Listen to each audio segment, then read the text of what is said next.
Hey there, everybody. Welcome into Extra Time. We have your questions. We have Alejandro Moreno. We have Frank Leboeuf, and we are locked and loaded, ready to go. We start with one of our gentlemen. How much have you missed that, Ale? A lot. Seth, you know I miss you. I mean, my love for you is peculiar. I would say that. It's special. I would say that as well. But I do miss you.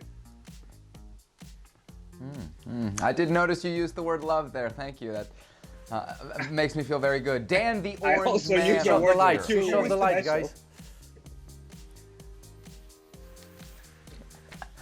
Who is the better striker for Milan? Crespo, Shevchenko, or Weah? Ale, as the striker in the house, I'll let you have first crack at this.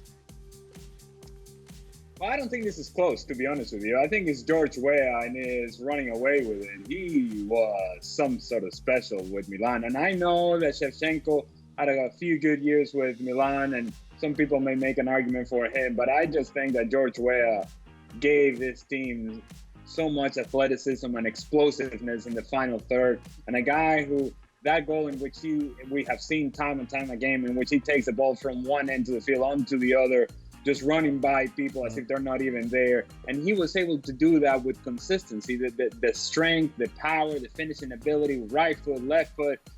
He was a special player, and people may not remember how good George Weah was. Well, look him up, because he was something else.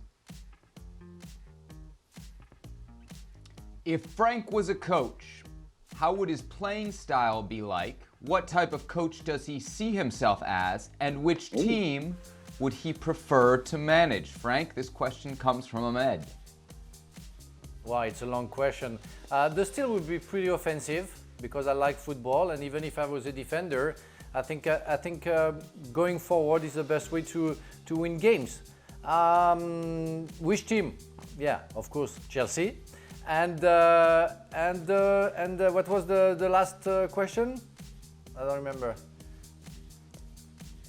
How do you see yourself as a coach? I think you pretty much answered that. Offensive, attacking, yeah. And dictatorial, of course. Ale, would you play for Frank? Frank? You'd be more of a free spirit, Frank. Just kind of letting the creative juices flow throughout the locker room and just allowing the freedom for players to express themselves on and off the field. That's what I think you would have as a team. Yes, I might try that, but with the new generation, I'm not sure it's going to work. Okay. It can go everywhere. Right. Forget the new generation. Let's get back to the old generation. Who is the better Italian player in their prime? Del Piero, Baggio, or Zola? Frank? Oh, he's getting it. Hey, answer the phone call. You'll have the answer when you answer the phone call, Frank. Maybe it's Zola. Zola's calling in right now. No, it's my mother. Or maybe she knows. Well, excuse me? Maybe your mom knows. Ask her. Yeah, no, she knows nothing about football, I tell you. But I will go for Zola. I had the chance to play with him, and well, that guy was absolutely fantastic. Don't forget that he was named the Players of the Century of the whole history of Chelsea before he left Chelsea. And well, he made the life so nice to us with trophies that he brought because of his talent. And the differences he could make into the game. So yeah, I will go for Zola for sure. Ale, did Frank get it right? I mean, I'll defer to him because he played with the guy, but I have to say, well, from watching from a distance, if you will, from the outside looking in, it's really hard to turn your head away from Roberto Baggio and how special of a player he was. And not only how special of a player he was, but how special he was in the big stage and how his performances really took Italy to a whole entirely different level. Now, some people may say, well, he missed a penalty in the 1994 World Cup, and that's why they lost in the final against Brazil. They don't get to that final without Roberto Baggio. He was something else. And such a talented and a Mercurial talent at that. There was something so special about him. And actually, I would have Del Piero just behind Baggio and Zola at a very close third. All three very talented, very good players. Frank, what is your favorite French wine, and what player, current or former, would you compare it to if ever there was a question? Tailor-made for you, Frank. This would seem to be it. The French wine I know, it's a Bordeaux and it's Smith or Lafitte, fantastic wine. And I won't compare it, but I know that Marcel Desailly is a very much into red wines and they love that. And I don't want to brag, really, I don't want to brag because I'm going to talk a bit about myself, but some people say, you know, that I'm like the old wine and getting better, getting older. Well, you just to check on the picture that I have when I was a player, and you see my face now, it's easy to say that I look better because I was looking horrible. Hey, man. Hey, I don't want to brag, but I'm hot and sexy, baby. Just take it all in. I don't want to brag. I'm just going to tell you, wine, Yeah, but I'm just like wine. Ali, I get old, I get sexy, Ali, I get good, I get nice, full of body. I'm telling you, I am something hot and special. No, I never say that, Alejandro. I just say when you start from scratch, it's that difficult to get a little bit better. You know what I mean? That's what I'm saying. It's like the red wine. Oh my goodness. Very well. I don't think we let Frank brag enough on this show. I think he's quite humble. Ale, this one's for you. Would you rather see Josef Martinez leave Major League Soccer or Mario Balotelli join Major League Soccer? We discussed this the other day on the show. Easy. Josef Martinez leave Major League Soccer. I mean, and it's easy. It's not, I don't even have to think about this one.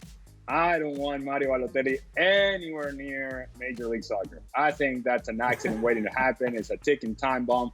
And the only thing that you know for certain is that that bomb is going to blow up at some point. Ale, aren't you the one that's always complaining we don't have enough characters, we need more villains in MLS? Wouldn't he be perfect for that?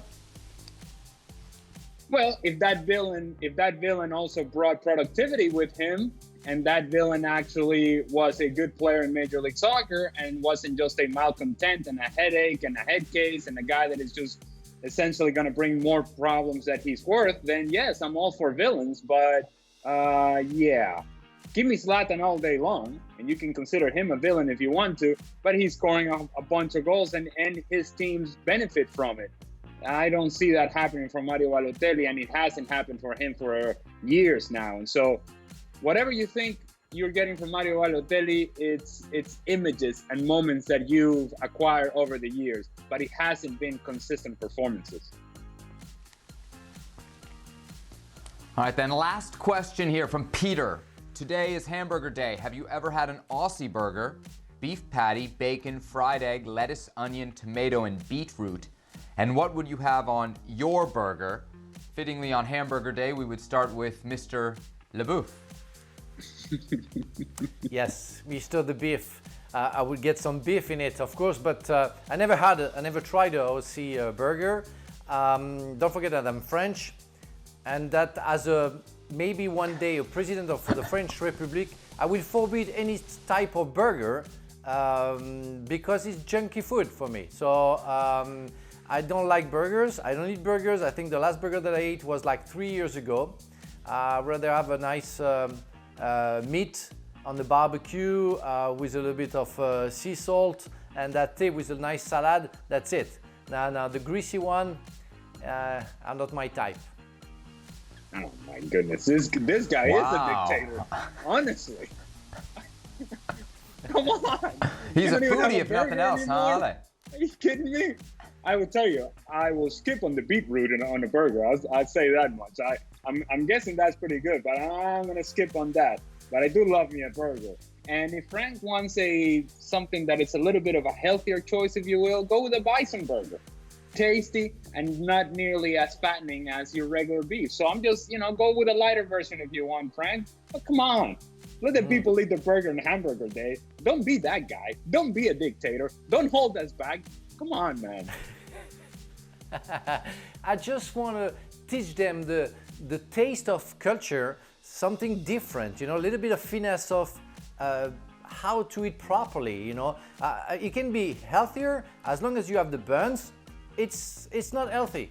So you know what I mean? And as long as you have mayonnaise or ketchup, it's not healthy. So you have to teach the people how to eat properly.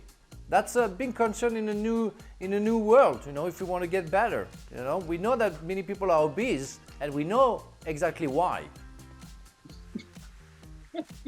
All right, let's leave it there. For more on Frank Leboeuf's war on carbs, you can watch tomorrow's show and the preceding shows after that. I do know Dan Thomas is back for tomorrow's show. Do not miss it. Bundesliga weekend coming up.